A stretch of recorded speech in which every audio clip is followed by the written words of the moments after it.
काला साया। यूं तो बनारस घाट अपनी खूबसूरती के लिए बहुत प्रचलित है, पर घाट के किनारे कई राज लिए बैठे हैं। ये कहानी शुरू होती है बनारस के घाट के पास बने ममता निवास से, जहाँ प्रिया लाल जोड़े में ममता के घर उसकी बहू बनकर आती है। आओ आओ बहू, घर को अपने पैरों से पवित्र करो। ममता घर की दहलीज पार कर ही रही होती है कि अचानक एक बहुत गंदी सी बास पूरे घर में फैल जाती है।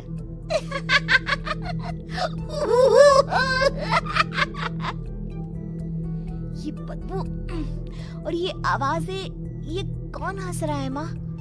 अब ये पड़ोसी ना हमारे थोड़े अलग से है। कहाँ हम शाकाहारी और ये मांस मच्छी खाने वाले।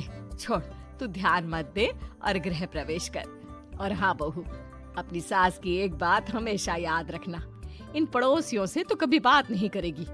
अच्छे लोग नहीं है ये। अपनी सास की ये बात मानेगी ना बेटा? हाँ माँ, जो आपकी मर्जी, मैं उनसे बात नहीं करूंगी। अगले दिन प्रिया अपनी पहली रसोई बनाने रसोई घर में जाती है। ये छोटी बात तो नाक में जा रही है। एक काम करती हूँ, खिड़की खोल देती हूँ। प्रिया खिड़की खोलने जाती है। इतने जाले, लगता है इस खिड़की को कभी खोला ही नहीं गया। पर ऐसा क्यों? ओह, नॉन वेज की स्मेल आती होगी ना। 2 मिनट के लिए खोल लेती हूँ, फिर बंद कर दूंगी। प्रिया खिड़की खोलती है। खिड़की खोलते ही उसकी नजर सामने वाले घर की खिड़की पर पड़ती है, जहाँ एक लड़की खड़ी होती है। हाथों में मेहंदी, लाल रंग की साड़ी, बिल्कुल सजी धजी, मानो प्रिया की तरह ही वो भी नई नवेली बहू हो। वो प्रिया को देखकर मुस्कुराती है। हे भगवान, माँ ने तो इनसे बात करने को मना किया था। प्रिया फौरन ही खिड़की बंद कर देती है और तवे पर चढ़े रोटी की ओर देखने लगती है, पर वहाँ रोटी न होकर मछली पड़ी होती है। ये क्या? पहली ही रसोई में इतनी बड़ी गलती। हे भगवान, अब मैं क्या करूं? प्रिया बहुत डर जाती है और फौरन रसोई की सफाई करने और फिर सभी के लिए खाना बनाने लग जाती है। जब वो सबको खाना परोसती है, सब तो ठीक है, मैं बेकार में चिंता कर रही थी। हे भगवान, ऐसे ही बस अपनी कृपा बनाए रखना। रात के वक्त जब सब सो रहे होते हैं, तब प्रिया को पायल की आवाज सुनाई देती है, जिससे उसकी आंख खुल जाती है। ये पायल की आवाज कहाँ से आ रही है? प्रिया उठकर उस आवाज के पीछे छत की सीढ़ियों तक जाती है। तभी उसे बच्चे के रोने की आवाज आती है। प्रिया छत पर जाती है तो क्या देखती है? वही लाल साड़ी वाली लड़की अपनी गोद में एक नवजात बच्चे को घुमा घुमा कर सुला रही है। तभी प्रिया की नजर उसके पेट पर पड़ती है। ओह गॉड, ये तो प्रेग्नेंट भी है। सुनिए, बच्चा सो नहीं रहा है क्या? मैं कुछ मदद करूं? नहीं नहीं, आपके घर वालों को अच्छा नहीं लगेगा, मैं संभाल लूंगी।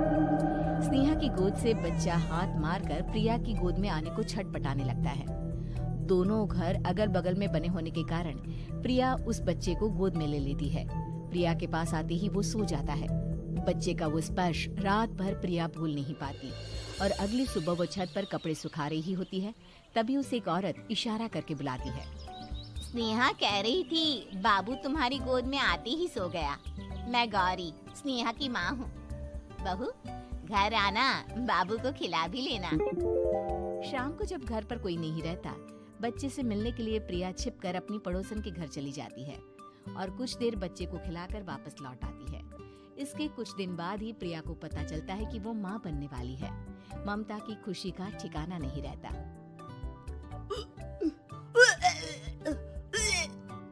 माँ जी, पता नहीं क्यों उल्टी आ रही है।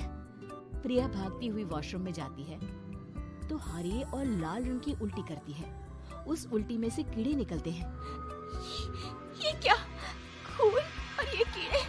माँ! माँ! प्रिया की आवाज सुनकर ममता दौड़ कर आती है, पर बेसिन में कुछ नहीं होता। प्रिया हक्की बक्की रह जाती है। ये सब क्या हो रहा है? प्रिया घबरा जाती है और अपने कमरे में जाकर सो जाती है। डर के कारण वो इतनी थक जाती है कि उसकी आंख लग जाती है। तब उसे ऐसा लगता है उसके पेट पर मानो कोई बैठा हुआ हो। कौन हो? प्रिया के पेट पर एक 5 महीने की बच्ची बैठी हुई थी, जो बुरी तरह जली हुई थी। माँ, तुम ही मुझे लाई ना अपने पेट में। मैं तुम्हारी माँ नहीं हूँ। कौन हो तुम? माँ, देखो मैं जल गई बुरी तरह से। 6 महीने पेट में रहने को भी मुझे नहीं मिला। सहला दो ना माँ। बचाओ, बचाओ, माँ। ममता दौड़कर कमरे में आती है। प्रिया की बातें सुनकर वो सब समझ जाती है। तू कहीं बगल वाले घर में तो नहीं जाकर आई ना बहू? मुझे माफ कर दो, मैं गई थी माँ। उस घर में सब मरे हुए हैं बहू। कई साल पहले स्नेहा उस घर में बहू बनकर आई थी। कुछ ही दिन में वो एक बच्चे को जन्म देने वाली थी। पूरा घर बच्चे के आने की खुशी में खोया था कि एक दिन अचानक उस घर में आग लग गई। सब बुरी तरह जलकर मर गए। गौरी आज भी दादी बनने का इंतजार कर रही है और इसीलिए स्नेहा ने अपना अजन्मा बच्चा तुम्हारी कोख में डाल दिया। ममता ये कह रही होती है कि पीछे से उसके पैरों को एक बच्चा पकड़ लेता है। दादी, दादी। माँ, स्नेहा की गोद में यही बच्चा था। ये बच्चा कौन है फिर? तेरी मौत है। तेरी भी दादी। जिस चीज का ममता को डर था वही हो गया।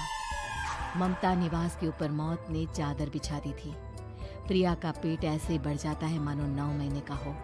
2 हाथ उसके पेट से बाहर निकलते हैं। बहू, संतोष को फोन कर, किसी पंडित जी को बुला बहू। प्रिया का पति भागता हुआ घर आता है। ये तो होना ही था माँ। तेरा पाप तेरे सामने आ गया तो तू सह नहीं पा रही है। स्नेहा घर में आग लगी नहीं थी, माँ ने लगाई थी प्रॉपर्टी की लालच में। और वो बच्चा मेरी पहली पत्नी का बच्चा है, मेरा बेटा, जो कि उस आग की चपेट का शिकार हो गया था। मैंने तुमसे ये सब माँ के कहने पर छुपाया था। मुझे माफ कर दो प्रिया। तुम अगर चाहो तो यहाँ से जा सकती हो।